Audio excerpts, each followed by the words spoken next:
Momentum matters on YouTube. If you want to reach a wider audience, you need to get more views right away when you just release some videos. The more views you can get, the better, and the more reach you're going to ultimately have. And now YouTube has given us a few new features to help do just that with some brand new YouTube Premieres features.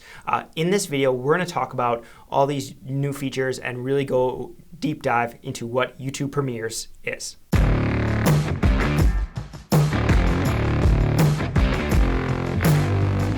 Hello and welcome to the channel. My name is Nick Polkowski, and on this channel we talk all about live streaming and videography and how you can use that to grow your business. And specifically in this video, we're going to be talking about some new announcements and some new features around the YouTube Premieres features, around the YouTube Premieres. So we're going to talk specifically what those new announcements are, what those new features are, and how you can best use them to grow your channel and get more people to view your videos and your live streams. So let's check that out. What is a premiere? Premieres were designed to really give you some of those benefits of a live stream, like live chat, but at the same time offer the flexibility or the control of a pre-recorded and edited video. So you're basically having a normal YouTube video pre-recorded, pre-edited, and uploaded to your YouTube channel and scheduled to go live at a certain time, or it could premiere immediately as well.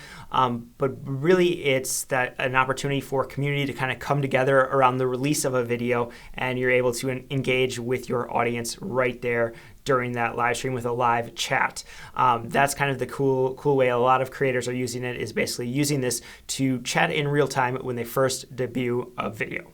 So the process of setting up a premiere is exactly the same as you would for any normal video that you're uploading to YouTube. You know, you're going to go upload it, you're going to create the description, everything else, and then when you get to the spot of where it is you're in the publish area, you have, the save and publish. Normally it starts out as unlisted. You're then able to switch it to, say, public, and you can set as an instant premiere. What happens when you set it as an instant premiere is that this video is basically, as soon as it's done processing, going to go into that kind of premiere mode with a 3-minute countdown, and then everybody's going to be able to, your entire feed is going to be notified about that, and then they can jump in and interact right away. Now, that's not necessarily how I usually use premieres, and we'll talk a little bit about how you can actually use them later in the video. But the other way you can do a premiere is to go down to scheduled, and you can go and pick a specific time and date that you want your premiere to be scheduled for. That's what I recommend. You're just going to go into the calendar and select. You're going to go into calendar and select exactly when you want that premiere to go live. And so it's just like you're normally scheduling, but again, you're just going to want to tick that little box. And then what will happen is, as soon as you do that, there will be a watch page that is created right away, so people can see that you have this premiere coming at this specific time and date. So what does this look like for your viewers? Well, this right here is kind of what that watch page looks like before the premiere is happening. You can see it says it premieres in 2 days on January 20th at 9 a.m. And I can hit get reminder, then I'll get an extra little notification. It's basically like turning on the notification bell, except it's specific to this video. So I'll be notified then.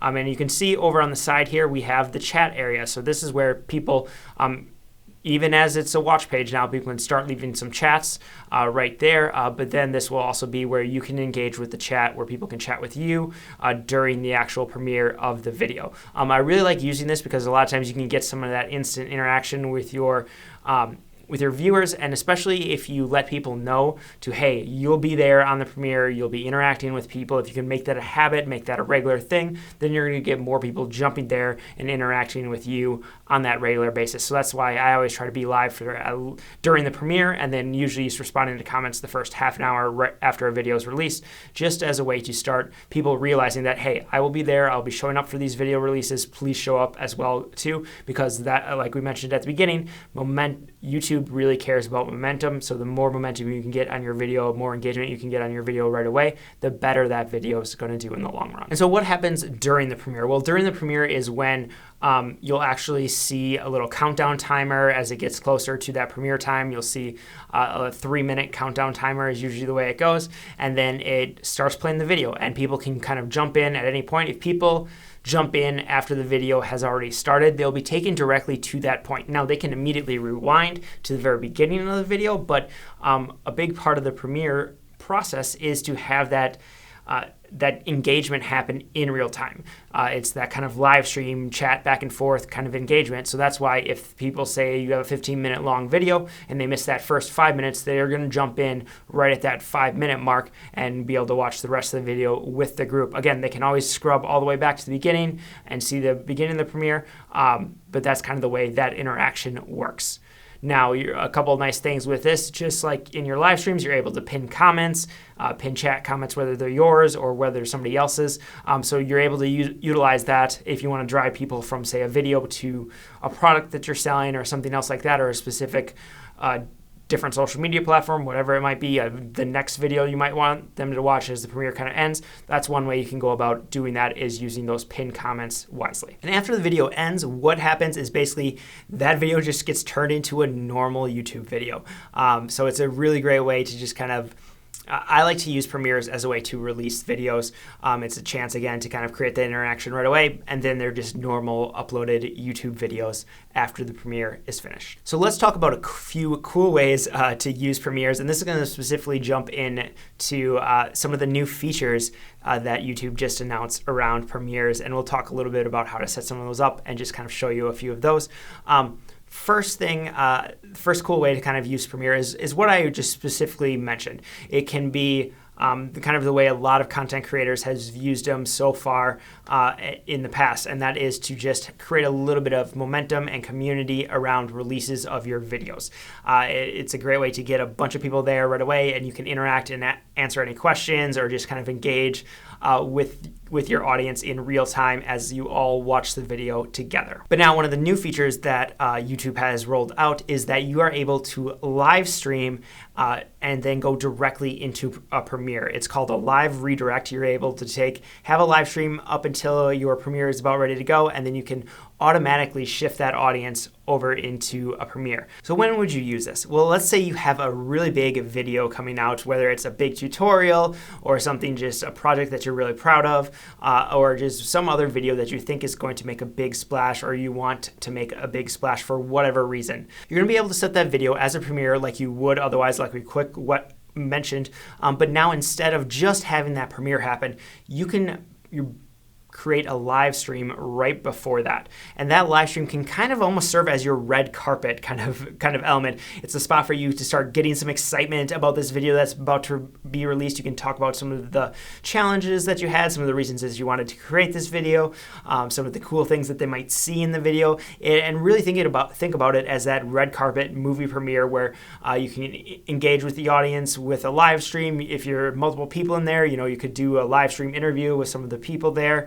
Talking just about the experience and why, and building that excitement up and up and up, and then lead directly into that premiere so you have a group of people who would go immediately and watch that premiere. Another cool feature that you can do is to actually go from a premiere of a video directly into a live stream. So the same kind of redirect, but it's in the exact opposite direction, where you have the premiere launch out first, and then you can shift people over into a live stream. That basically serves as that kind of Q&A with the director after the movie has premiered.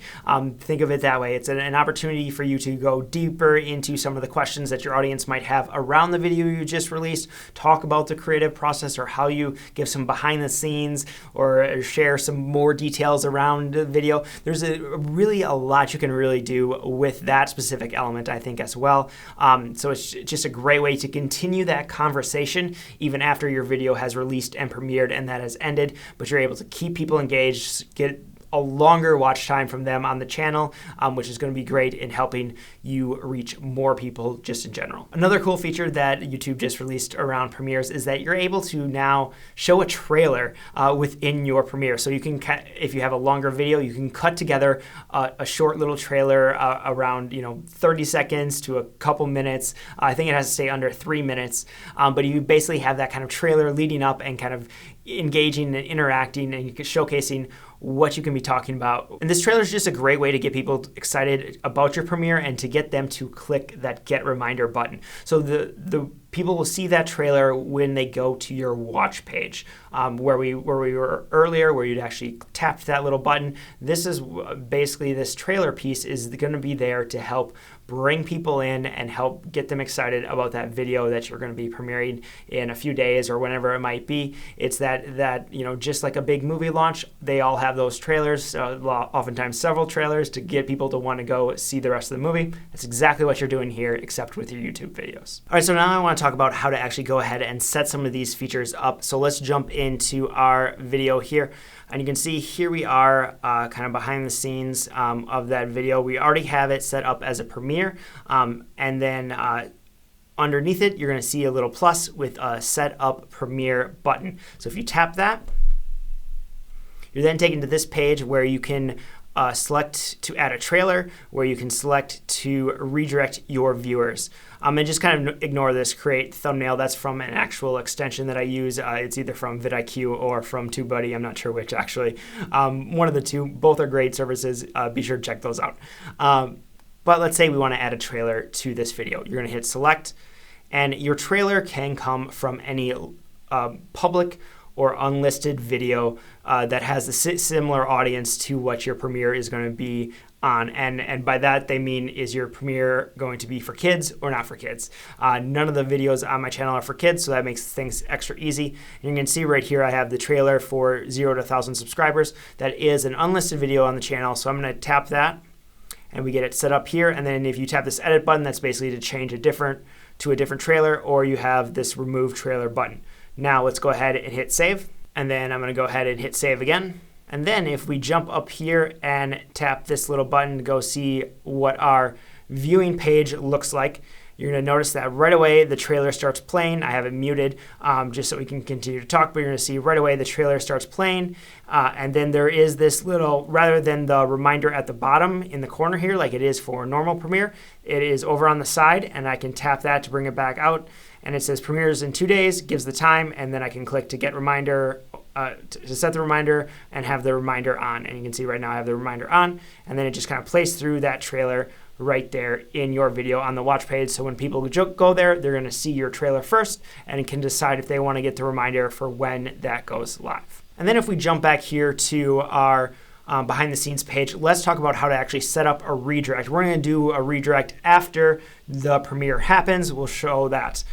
So let's go here, and you're going to see we're going to click again, same process, set up premiere, and we're going to select our redirect. And I already created a live stream, 0 to 1,000 Q&A stream. So I'm going to select that and hit save. And very simple, we're now set up so once the premiere ends, it's automatically going to filter people over to that live stream page so they can interact right there at that live stream. So you should have the live stream up, ready to go. And I would even recommend having it running while you're kind of watching the premiere happen, so you know exactly when people shift over to your live streaming page. But now, what if instead of going from the premiere to a live stream, you want to have that kind of red carpet experience where you have building up some momentum on a live stream and then go to your premiere? Let's talk about how to do that. So we're going to jump into kind of behind the scenes where you set up your live stream. You're going to notice we have our 1,000 Q&A stream. We're going to tap that. We're just going to repurpose this one into the other one. So obviously the schedule and stuff is going to be slightly different, but let's just pretend this is our red carpet premiere stream, our red carpet stream going into the premiere. So I'm going to hit the edit button, and you're going to see we're going to go here, and just to make sure we know exactly what we're doing, this is going to be the red carpet, and instead of at 9:05, we're going to go 8:45. So we're going to start 15 minutes before the premiere happens at 9. So you can see we got that all set up, and then you're going to notice you have your live chat, and then right here on the side in the edit settings, you have the live redirect. So I'm going to select that, and you can see select where to redirect your viewers. Viewers can be sent to a premiere or another live stream after this one ends. So again, you could send people from live stream to live stream. Say you're working with a team or something like that. It might make sense to do this, but it's a simple, easy way to kind of set this up. Maybe you have a main content piece of a live stream, and then you want to go into another Q&A live stream and just keep those separate for whatever reason. Another thing that you can do, another possibility here. But let's go ahead and click select. And you can see we have a premiere. It also showing our other live streams that are kind of just set up and waiting behind the scenes. But here's that premiere we were talking about. So I can select that, and it's going to be ready to go. You can see that's built in here. And then again, the edit button, all that's going to simply do is edit which video you're redirecting to, or you can simply remove that. So let's go ahead and hit save. So now what would happen is someone here on this red carpet live stream, they'd be here for the 0 to 1,000 subs red carpet stream. We'd be able to talk all about that. And then as soon as this stream is done, we'd be able to redirect people directly to that premiere. So hopefully now you can see how you can set up some of the new features that YouTube just rolled out with YouTube Premieres. Really excited about these, and I want to see how you're using them. Be sure to leave some links in the comments or let me know how you're actually going about using some of these new Premieres features. I think they're going to be a big hits for a lot of content creators. So if you haven't tried using a Premiere yet, I highly recommend trying at least the basic Premieres to build a little bit of excitement around your videos. But if you're ready to dive into something deeper, check out live streaming either before or after, or at least creating a trailer for some of your bigger video releases to help build that anticipation up and get more people to watch those videos right away and build some momentum on your YouTube channel. If you're interested in learning more about how you can get started with live streaming, be sure to check out my live stream starter kit. You can click the little link up in the cards over there, or head on over to nickpolkowski.com/starter kit. And thank you for tuning in, and I look forward to seeing you in the next video.